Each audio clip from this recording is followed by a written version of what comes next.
Welcome to the Lifeboat Hour with your host, Carolyn Baker. Everybody knows that the dice are loaded. Everybody rolls with their fingers crossed. Everybody knows the war is over. Everybody knows the good guys lost. Welcome to the new Lifeboat Hour and a very special podcast today because I'm with my friend Andrew Harvey, and we're going to be talking about our new book, Return to Joy. And Andrew, one of the reasons I wanted to have a conversation with you today is to invite our listeners to join us in looking more closely at the book that you and I have just released entitled Return to Joy. You and I are traveling around the world and the country pleading with people to open their eyes to the global crisis and their hearts to the heartbreak of the world. And we sometimes get called darkness junkies. And many people hear our names and begin rolling their eyes because they're thinking, well, here come Andrew and Carolyn again with all their doom and gloom. And yet we decided to sit down and write a book on joy, which I want to add was one of the most joyous experiences of my life. So one reason that our conversation today is so appropriate is that once upon a time we had a conversation about writing a book about joy, and then we wrote it. And the way we wrote it is that we had two long conversations of several days each, in which the book evolved within us and then erupted from us. And finally we said, this is it. This is what we want. So I'd like to begin with a quote from the introduction in which we say, "If you want to live in the joy that is creating all the universes and is your own true father and mother, then you have to undertake the journey of dying to the illusions that prevent you from living in the constant sun of your real nature." In fact, throughout the book, we say that joy is the ultimate nature of reality. And in a world of suffering and madness, this is a very difficult assertion to take in. So let's talk about that one. What do you say? Well, first of all, I just want to thank you. I want to thank you for your amazing work. I have always found you to be an immensely joyful person, and I hope that you've always found me to be an immensely joyful person. Indeed, I have. In helping people to wake up to the crisis is not a work we do out of rage or guilt or despair. It's a work we do out of rugged hope, grounded in joy, grounded in the recognition that if only all of us could wake up to our essential nature and act from it, the world would be a completely transformed place. So I've always been extremely annoyed when people called me a bringer of despair, because after all, my book is called The Hope. Sacred activism is not a tonic of despair. It's a rugged trumpet call to hope in action. So let's get that cleared out. Well, one of the things that we parse in the book, and this is, I think, one of the most important points, we differentiate over and over, is the difference between joy and happiness. Absolutely. In general, I'd like to state that happiness is circumstantial and comes and goes based on what is occurring in our lives. And if things are going our way, then we're happy. When things aren't going our way, then we're unhappy. But joy is different. Joy is that bedrock reality at our core, which does not come and go and which we can tap into regardless of what's going on in our lives. And that's how I distinguish it. How do you distinguish it, Andrew? For me, happiness comes and goes, and the joy that is real and is the real truth of reality, once you connect with it through spiritual practice and through the cultivation of it, through all the different ways in which we discuss, that remains with you and in you, whatever the hell or heaven is going on. Happiness is impermanent. Joy is the permanent truth of reality and can become, as we've seen in amazing beings like Desmond Tutu and Jane Goodall and the Dalai Lama above all, the permanent state of your being, whatever is happening in the world and whatever is happening to you. And I must say that in the last 5 or 6 years, this has become a reality for me because things have got extremely worse. And I find myself getting very much happier and more joyful because despite myself, I find that I've done enough work, inner work, to connect with the self that I really am and that everyone is. And I've learned over many years how to discipline myself to the kinds of emotions and the kinds of activities and the kinds of perceptions and the kinds of passions that fuel that joy. So I know, and you know, that it's possible to be completely real about the real disasters unfolding. It's possible to be in great grief about what's really happening, and yet to live despite everything in joy. And you and I both also know that it's that joy that gives us the energy to keep going on, to keep pouring ourselves out, to keep writing, to keep speaking, sometimes to the deaf, but with great enthusiasm, and to keep believing in the human race despite staggering evidence to the contrary. Right. Yeah. And, you know, people keep asking me, and I'm sure they keep asking you, how is it you can write so many books, you know, and I feel like I've got 10 more inside of me. I don't know about you, but, you know, it just keeps pouring out. And if I didn't have some access, a lot of access to that inner joy, I couldn't do what I do. And I'm sure you couldn't either. No, I think you've come to a very important part of why joy is so important, which is that joy is the source of all authentic creativity. Creativity is, in the highest divine sense, the play of the divine forces, the rapturous play that creates everything. The divine is constantly creative because it's constantly joyful. When I can't create, it's because I'm miserable, because I'm allowed myself to be drowned by the misery of the world. When I find myself able to tap my deepest sources of creativity, it's because I've continued humbly to do the work to stay in connection with my essential nature and with the bliss and the peace and the rapture that are the essence of God.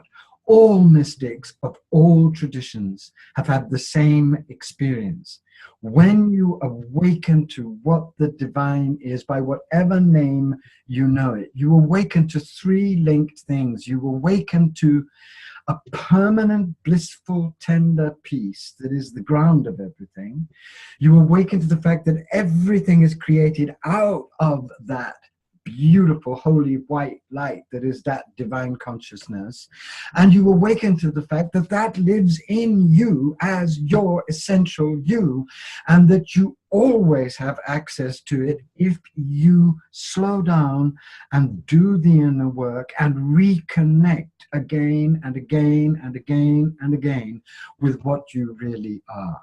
That's the source of all my energy. That's the source of all my creativity. That's the source of what compassion I have. That's the source of the great hope that I still have for humanity, even as we seem to be doing everything to commit suicide. I know it lives in me, and I know it lives potentially in everyone.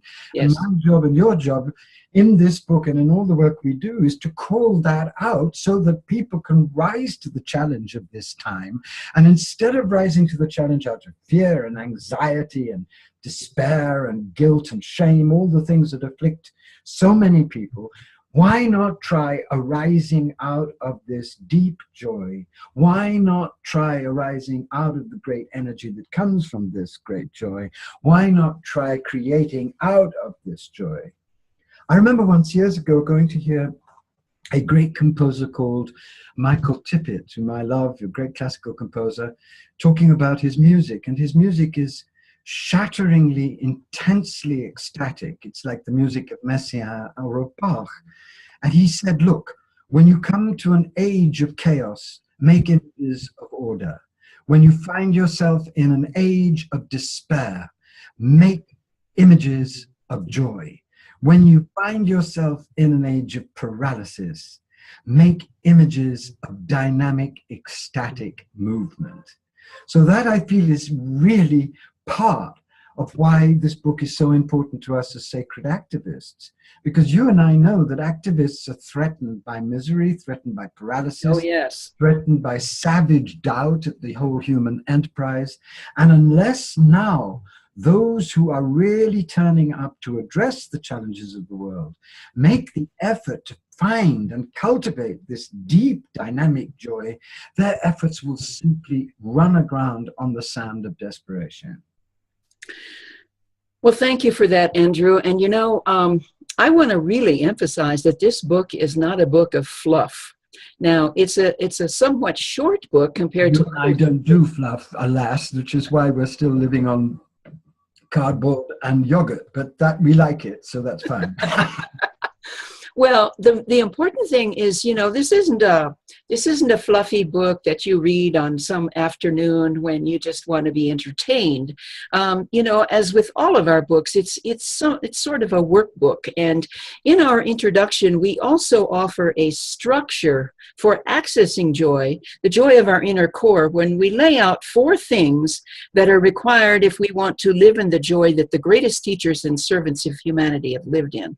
So I want to just repeat those 4 things for our listeners, and then you and I can talk about them. First of all, we say you must accept at the deepest level possible that ultimate reality is sourced from boundless joy.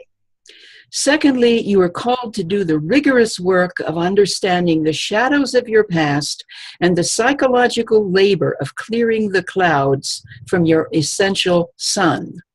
Thirdly, you cannot avoid what all spiritual traditions call us to, uncompromising and calmly relentless spiritual work to align yourself in all circumstances as much as possible with the powers of divine light. And fourthly, as all spiritual traditions know, the greatest joy is only known by those who have not merely tasted divine truth, but have committed themselves to the amazing and dangerous task of embodying and enacting it in the world. So, Andrew, let's talk about these 4 prerequisites. Yes. Let's talk about these 4 prerequisites for experiencing joy. Yes, and not the real question, isn't it, Carolyn, is it possible to live in joy in a world that is destroying itself? The answer is yes. Yes. Yes, conditionally, and those are really the conditions. I'm glad we had the guts to put them down so fiercely and strongly, because yes. I think that's one of the strengths of our book, I hope it is that we're really talking in this book as elders. And elders talk with a rose in one hand and a sword in another. The sword, yes. For God's sake, get real about the real work that's required and don't pussyfoot around it, especially now in a time like this, because if you are frivolous about this activity of getting in connection with your joy, you'll never get in connection with your joy, and the times that are here and the times that are coming will wash you away in a whole black tsunami of despair. And the rose is the rose that all great activists and all true mystics know, the rose of union with reality that is fragrant with bliss. But as you say, and as we both say in this book, what's required really is 2 main things: to do the constant inner work that will in the end uncover in you what it has uncovered in all the mystics of all the traditions, this great, calm, boundless, blissful, peaceful joy. Do that, but also realize that that's not going to be entirely enough. You've also got to do the psychological work of really clearing away your addictions to power, your addictions to achievement, your addictions to domination of others, your addictions to despair, all of the addictions, and to clear away, or make conscious rather, as far as possible, your shadows that prevent you from tasting this joy. I think the most important part of those 4 sections is the last one, because what has become absolutely clear to me in my life, and I know it's clear to you in your life, is that you don't have a hope of living in joy unless you're giving your life away in service. Yes. You don't have a hope of sustaining true joy unless you discover the secret of life. And the secret of life is so simple that so few people discover it, let alone live it.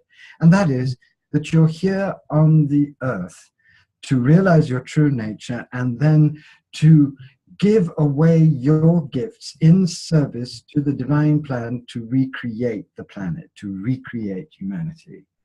I've discovered that despite all my flaws and follies, and you've discovered that. And what makes me joyful at the end of every day is that I know that I am doing everything that I can with all of the gifts that I have been given by God to give those gifts away to help others. All the people I've met in my life who've been joyful have known that secret. And that's the secret that a narcissistic, consumerist, self-obsessed society prevents people from getting. We, the teachers, must help people get to that secret, because it's the secret of sacred activism. It's the secret that will empower people, even at 2 minutes to midnight, potentially, to rouse themselves, to come together, to recreate the planet in the image of love and justice. Well, as you refer to the culture there so wisely and sharply, we also have a chapter in the book on the enemies of joy, which we believe have created the global crisis, such as the programming we've all received to live as corporate humans as opposed to compassionate human beings. And there are other enemies of joy that we talk about, such as living in a death-phobic culture that isn't alive at all. And there are many culture. Yes. And there are many other enemies that we name. And what I like about our naming them is that by naming them, we show the reader what needs to be transformed within ourselves in order to experience joy. And throughout the book, we give many, many practices and exercises at the end of each chapter for doing this work. This is a very practical book, don't you think? Well, that's something that you and I both said. Look, we're not going to write a book on joy and just talk about joy and make general grand platitudinous remarks about it. We're going to try and give very simple but very powerful practices at each step of our argument to help people really start experiencing what we're talking about. Because we know one thing, you and I, Carolyn, and anybody who's ever done this work to stay in the stream of joy knows this, and that is that living in joy requires the deepest discipline. It's much easier to live in pain than it is to live in joy. Oh, absolutely. Living in joy is the ultimate ascesis in a way, because it requires constantly keeping a larger perspective, constantly staying humble, constantly cultivating those areas of your life that open you to the inspiration of joy, constantly doing spiritual practice, and constantly working on your shadow. That can sound like very exhausting work until you realize that that's what enables you to stay vibrant and alive in all circumstances. And to experience joy. Yes, those are the roots of joy. Well, you know, at the same time that we explain the enemies of joy, we also share the flames of joy that every one of us can practice every day to increase and enhance our joy. We talk about the joy of loving the sacred, the joy of loving the earth, the joy of loving all beings as they are, all beings, meaning specifically the more than human world. And we also talk about the joy of the arts and of play and of sacred relationship, of truth-telling and justice-making. And we talk about the joy that comes from grieving and the joy of working with the shadow, as you mentioned. So we offer many, many ways to create and sustain joy in our lives, which is absolutely essential in these times of total madness. What else can we say about the flames of joy? Well, I think one thing we should say, which is something that some of the people who've read the book and given us such wonderful and incredibly humbling testimonies to the book said, which is that joy is subversive.